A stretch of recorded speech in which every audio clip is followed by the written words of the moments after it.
We want a healthy future for our children. We want clean air. We want a healthy planet, and most people will agree to that. Most people will agree that we'd like to boost the economy in creating jobs. One of the wonderful ways to create jobs is to do research and development in renewable energy. I mean, solar panels don't fly up on the roof by themselves.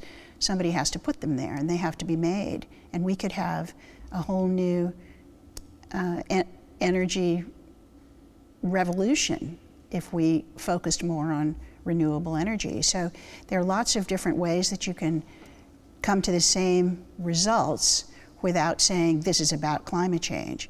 It can be about boosting the economy, creating jobs, saving money. Very often we have a bigger impact with a congregation by talking to them about, do you want to save money on your energy bill? And very seldom does a congregation say, oh no. They usually say, yes, how do we do that? And in the end, they're doing things that will help us with lowering carbon emissions.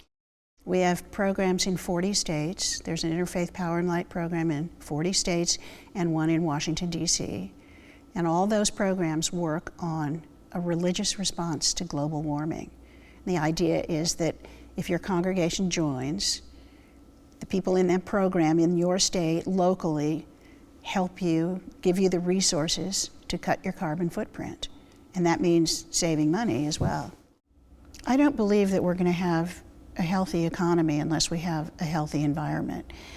And I think for folks who say it's going to cost us too much money to make these changes that you're suggesting, I would give them testimony and show them cases where, yes, you do have to spend a little bit of money in order to make money. But in the long run, and I think that's key to this too, people have to start thinking a little beyond tomorrow. We have to start thinking about next year and the year after that. And then you will see that there's great savings to make these environmental changes, things that benefit the environment.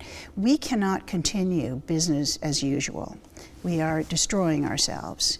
And the climate change issue affects every aspect of life. Crops, water issues, disease, and you were mentioning Kilimanjaro. They say that the mosquitoes now live throughout the winter. It doesn't get cold enough, so they have more proliferation of malaria. Every single aspect of life is affected by the changing climate. And that's why we chose climate to work on within Interfaith Power and Light, because it's probably the most moral issue of our time. If it isn't the most, it's certainly one of the most, because it will affect everything we do. Well, I've heard about the Green Dragon, and I've looked at the website, and I've heard that they say if you are in a congregation and you hear your religious leader say anything about the environment, get up and run out the door, because they are in some way telling you evil stories. It's complete nonsense. I mean, you can go into Scripture and find that God put Adam in the garden to till it and to keep it. And we are the gardeners. We have not done a very good job. And I would dispute anything that is behind the Green Dragon. We go back to the abolition of slavery, women's rights, educating children, and most recently the civil rights movement. They were led by religious voices that bring the moral authority into the conversation, and where they have encouraged people to look at these issues as moral issues. And most people learn their ethical and moral values early in life, and very often it's in a congregation. Evangelicals are really moving rapidly in our direction.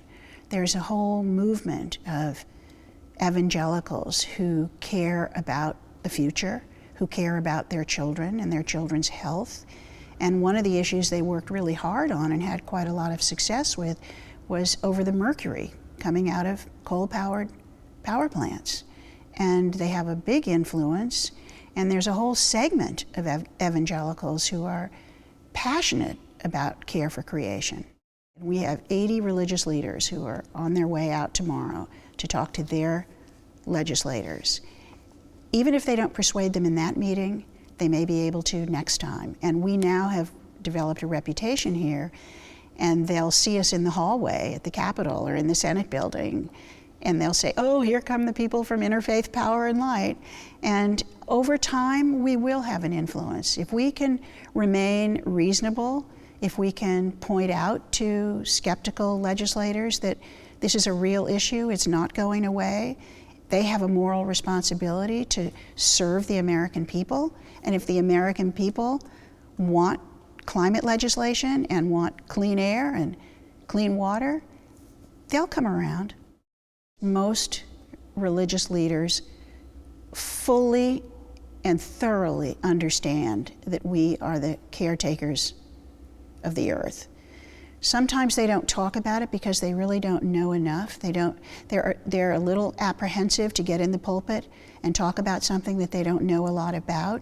And up until quite recently, if you were going to theology school, you didn't learn about environmental ethics. That's all so new that any clergy person over 50 has never had environmental ethics taught in seminary. That's only just beginning.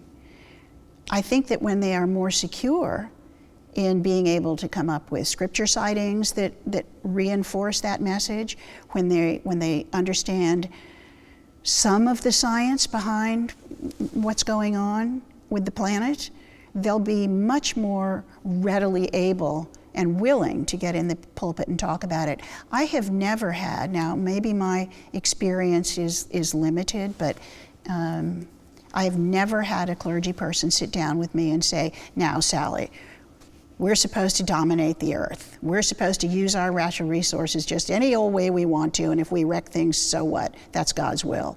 Never have ever had anyone say that to me. All of these religions working together has been an unintended consequence of this work. We started out asking congregations to respond to climate change. And as more and more religions got involved, we realized what we were actually doing was bringing religions together where they could all agree on something. When I was out in Utah about 4 years ago, I sat in a room at the Salt Lake City Interfaith Roundtable, it was called. There were Hindu, Baha'i, Mormons, Catholics, evangelicals, Protestants, Jews, Muslims, all in the same room, all agreeing with each other, we are the stewards of creation.